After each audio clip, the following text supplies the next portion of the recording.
সামনে ফাইনাল পরীক্ষা, আছে পড়ালেখার চাপ, অথচ নেই বিদ্যুৎ। এমন অবস্থায় নিরুপায় হয়ে হাতের ছোট ফ্যান দিয়েই গরম কমানোর চেষ্টা করছেন চট্টগ্রাম মেডিকেলের এই শিক্ষার্থী। সামনে বৃহস্পতিবার পরীক্ষা, এর মধ্যে আবার কারেন্ট নাই। এই যে একটা ফ্যান পাইছি, এই ফ্যানটা দিয়ে এই গরমের মধ্যে চালাতে হচ্ছে। এমন দুর্বিষহ অবস্থা চট্টগ্রাম মেডিকেল কলেজের প্রায় 2000 শিক্ষার্থী ও শিক্ষকের। 1,29,00,000 টাকা বিদ্যুৎ বিল বকেয়া থাকায় সোমবার সকালে মেডিকেল কলেজের সংযোগ বিচ্ছিন্ন করে বিদ্যুৎ বিভাগ। এতে বিদ্যুৎহীন হয়ে পড়ে একাডেমিক ভবন, ফরেনসিক বিভাগ ও মাইক্রোবায়োলজি বিভাগ। বন্ধ হয়ে যায় ক্লাস, ল্যাবরেটরির কাজসহ স্বাভাবিক পাঠদান কার্যক্রম। সামনে জুলাইয়ে পরীক্ষা আছে, তো ফাইনাল পরীক্ষা, সেজন্য এই লাইব্রেরিতে পড়াটা আমাদের জন্য অপরিহার্য। কিন্তু আজকে সকাল থেকে কারেন্ট না থাকার কারণে, এমনি আবহাওয়া অত্যন্ত অনেক গরম, সেজন্য আমাদের স্বাভাবিক যে পড়াশোনার যে কার্যক্রম সেটা ব্যাহত হচ্ছে মারাত্মকভাবে। তো আমরা চাই যত দ্রুত সম্ভব মেডিকেল কলেজের এই লাইব্রেরিতে সহ পুরো মেডিকেল কলেজেই বিদ্যুৎ সংযোগ দিয়ে দেওয়া হোক। কারেন্ট না থাকার কারণে এইটা আমরা আরও বেশি ফেস করতেছি, মানে পরিবেশটা উষ্ণ হয়ে আছে অনেক। আমাদের সামনে যে পরীক্ষার জন্য যে নিরবিচ্ছিন্ন পড়ার প্রয়োজন, সেটা আমরা পারতেছি না আর কি এই মুহূর্তে। কারেন্ট যখন থাকে না, তো সেই হিসেবে যখন আমরা ঘামছি, যেমন মানে একটু মনোযোগ তো বিঘ্ন করবে। তো এক হাতে ধরেন নিজেকে বাতাস করতে হচ্ছে।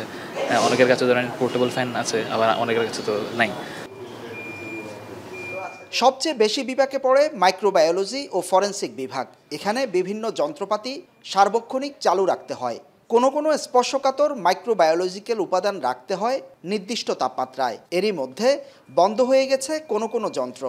দীর্ঘ সময় বিদ্যুৎহীন থাকলে জীবাণু পরীক্ষা ব্যাহত হবার শঙ্কা আছে। এখানেও ক্লাস ব্যাহত হচ্ছে শিক্ষার্থীদের। আমাদের যে স্পেসিমেনগুলো আসে, ওগুলো একটা নির্দিষ্ট রুম টেম্পারেচারে রাখতে হয়। যদি রুম টেম্পারেচারে না থাকে, তাহলে ওটা কন্টামিনেশন হয়ে প্রবলেম হবে পারে, সঠিক রেজাল্ট দিতে পারছি না। এছাড়া আরও অনেক সমস্যা হচ্ছে মেডিকেলে সবার। -80 ফ্রিজগুলো সাধারণত ধরেন কারেন্ট না থাকলেও কিছুক্ষণ ব্যাকআপ দিচ্ছে। তো আমরা দেখা গেছে -2 থেকে 8 থেকে যে জিনিসগুলো আছে, সেগুলো তো ট্রান্সফার করার কোনো সুযোগ নেই, কারণ এখান থেকে তো মাইনাসে রাখা যাবে না জিনিসগুলো। যেগুলো যেই ফ্রিজের টেম্পারেচার আস্তে আস্তে একটু আছে, আমরা কি করছি অন্যখান থেকে ওগুলো ওখানে শিফট করতেছি। তার মধ্যে অনেক ব্যাঘাত হচ্ছে। কিছু কিছু জিনিস আছে, যেমন ধরেন আপনার যে আইসগুলো আস্তে আস্তে মানে ডিজলভ হয়ে যাচ্ছে। এর মধ্যে আমরা আবার কারেন্ট আসলে পরে বুঝতে পারবো যে আমাদের অর্গানিজমগুলো আজও কি জীবিত আছে না মৃত। অধ্যক্ষ জানান, কোভিডকালীন একাডেমিক কার্যক্রম ও হোস্টেল বন্ধ থাকায় বিদ্যুৎ বিল কম আসে। সে সময় বরাদ্দের টাকা মন্ত্রণালয়ে ফেরত দেয়া হয়। গত 2 বছর নানাভাবে চেষ্টার পরও বিদ্যুতের বরাদ্দের টাকা না পাওয়ায় বিল দিতে পারেননি তারা।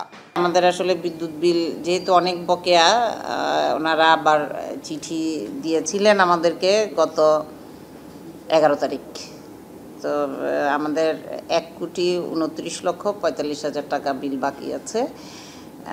সেটা যেহেতু আমরা এর ভিতরে পরিশোধ করতে পারিনি, ওনারা আজকে বিদ্যুৎ বিচ্ছিন্ন করে দিয়েছেন। আমরা আসলে মন্ত্রণালয়ে এই বকেয়া বিল মেটানোর জন্য বাজেট চেয়ে চিঠি লিখেছি, এবং সেই চিঠির বরাদে আমরা আসলে বিদ্যুৎ বিভাগকেও পুনঃ আবেদন করছি যে আমাদের এই বিদ্যুৎ বিচ্ছিন্ন করাটা এটা আপাতত কনসিডার করার জন্য। তবে বিদ্যুৎ বিভাগ বলছে, বিপুল অঙ্কের টাকা দীর্ঘদিন ধরে বকেয়া থাকায় তারা বারবার নোটিশ দিয়েছেন। গত 9 জুনও বিল পরিশোধে নোটিশ দিয়েছেন তারা। এতে সাড়া না দেওয়ায় লাইন বিচ্ছিন্ন করা হয়েছে। হুসাইন জিয়াদ, এখন, চট্টগ্রাম।